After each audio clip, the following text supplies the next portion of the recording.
நான் இதனால தான் கைஸ் இந்த ஃப்ளோரான் ஃப்ரைஸை வாங்குறது இல்லை கைஸ். ஆமாம் கைஸ், நான் வேலைக்கு போய்ட்டு நைட்டில் தான் வீடியோ பிடிக்கிற மாதிரி இருக்கேன்னு தெரில.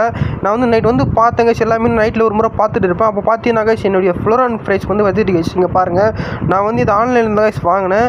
நான் அதனால தான் கைஸ் இந்த ஃப்ளோரான் ஃப்ரைஸை வாங்குறது இல்லை. நான் ஏற்கனவே வந்து 4-5 வாங்கினேன், எதுவுமே வந்து சர்வே பண்ணல, எல்லாமே செத்துச்சு கைஸ். அதே மாதிரி தான் மறுபடியும் ஆசை வந்துச்சு. சரி ஃப்ரெண்ட்ஸுங்கெல்லாம் வாங்கினாங்க, சரி நானும் வாங்கினேன் கைஸ். இங்கே பாருங்கள் எவ்வளோ பெருசாக சின்னதாக வாங்கி என்கிட்ட வந்து எப்படியோ 2 வாரம் ஆயிடுச்சு கைஸ். நல்லா வந்து ஃபீடிங்கும் எடுத்துருந்துச்சு கைஸ். என்னான்னு தெரில, அது திடீர்னு வந்து சடன்லி டெம்பரேச்சர் ரெடியூஸ் ஆகிறதால செத்துன்னு தெரில. எனக்கு தெரிஞ்சு வந்து ஹீட்டர் போடணும் போல இது கைஸ். நான் வந்து ஹீட்டரும் போடல, ஹேர் பவுச்சும் போடல கைஸ். நான் நார்மல் மீன் நம்ம மீன் வளர்க்கு மாதிரி வளர்த்துட்டேன் கைஸ். அதனால தான் போல இது பாவம் கைஸ். என்னான்னு தெரில, எனக்கு ரொம்ப ஷார்ட் ஆகிடுச்சு கைஸ். எனக்கு நான் ஃபுல்லராக இன்னும் பெருசாக்கி அதை ஹம்பு வர வைக்கணும்னு சொல்ல பெட்டெலாம் கட்டினேன் கைஸ் ஃப்ரெண்ட்ஸுங்க கிட்ட. கடைசியில் பார்த்தீங்கன்னா செத்துச்சு கைஸ். என்ன பண்ணுறதுன்னு தெரில, எனக்கு என்னன்னு தெரில. அந்த ஃபுல்லரான் தான் செட்டே ஆக மாட்டேங்குது. அப்புறம் மார்ஃபைடே செட் ஆக மாட்டேங்குது கைஸ். அதுக்கெல்லாம் வந்து தண்ணி டெம்பரேச்சரும் அது மட்டும் ஹீட்டரெல்லாம் மோட்டர் போடணும். நம்ம கிட்ட இருக்குது எங்கே கைஸ் நான் ஹீட்டர் மோட்டர் போடுறது? என்கிட்ட இருக்குது ஒரே ஒரு மோட்டர் தான். நான் வந்து அதை ஏஞ்சல் ஃபிஷ்ஷுக்கு மட்டும் தான் யூஸ் பண்ணுறேன்.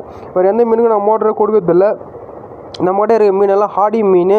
ஆனால் இந்த ஃப்ளோரான் வந்து ஹார்டி ஃபிஷ் இல்லை போல இது கைஸ். அதனால செத்துச்சு. இந்த பானையில் என்ன இருக்குன்னு பார்த்தீங்கன்னா, நான் வந்து மோலி ஃபிஷ்ஷுக்கு எல்லாம் ஒரு பானை குத்தி வச்சுருக்கேன். ஏன்னு பார்த்தீங்கன்னா குட்டி போட்டுச்சுன்னா அந்த குட்டிங்கெல்லாம் போய் நொஞ்சிக்கும். அதனால தான் கைஸ் இதில் வந்து போட்டு வச்சுருக்கேன். இங்கே பாருங்கள், நம்ம இதில் வந்து ஒரு ப்ரெக்னென்ட்டான ஒரு மோலி ஃபிஷ் இருக்குது கைஸ். இதில் ஏற்கனவே ஒரு ஒயிட் மோலி இருக்குது, அப்புறம் பார்த்தீங்கன்னா ஒரு பிளாக் மோலி இருக்குது கைஸ். நம்ம என்ன பண்ண போகிறோம், இப்போ ஃப்ளோரான் தான் செத்துனா இல்லை, அந்த டேங்க் காலியாக தானே இருக்குது. அதனால என்ன பண்ண போகிறோம் பார்த்தீங்கன்னா, நம்ம கிட்ட இருக்கிற பிளாக் மோலி ஃபிஷ் என்ன பண்ண போகிறோம், அதை பிடிச்சி வந்து இப்போ ஃப்ளோரான் இந்த டேங்கில் விட்டுற போகிறாங்க கைஸ். இங்கே பாருங்கள் எவ்வளோ குண்டாக இருக்குது பாருங்கள் கைஸ். கண்டிப்பாக 50-60 குட்டி போடும். நான் வந்து இந்த குட்டி போடுச்சா இல்லை நெக்ஸ்ட் வீடியோவில் சொல்கிறேன் கைஸ். இங்கே பாருங்கள், இந்த இப்போ ஃப்ளோரான் இந்த டேங்கை வந்து நான் அப்படியே வந்து இதில் விட்டேன் கைஸ். இப்போ வந்து இது போட்டு தண்ணி இதில் போட்டேன் கைஸ். போட்டு தண்ணி கொஞ்சம் டாப் அப் பண்ணேன் கைஸ். டாப் அப் பண்ணிவிட்டு இப்போ பாருங்கள் அந்த ஏஜ்டு வாட்டர் கொஞ்சம் டாப் அப் பண்ணேன் கைஸ். ஏன்னா அதில் பாக்டீரியா இன்ஃபெக்ஷன் இருக்கும். அப்புறம் ப்ளூ ஸ்பாட் வந்து 2 ட்ராப் போட்டேன் கைஸ். போட்டு வந்து போலார் பேரட் இந்த டேங்க்லேருந்து கொஞ்சம் தண்ணி எடுத்துனேன் கைஸ். ஏன்னா அது ரொம்ப ஏஜ்டு வாட்ரு.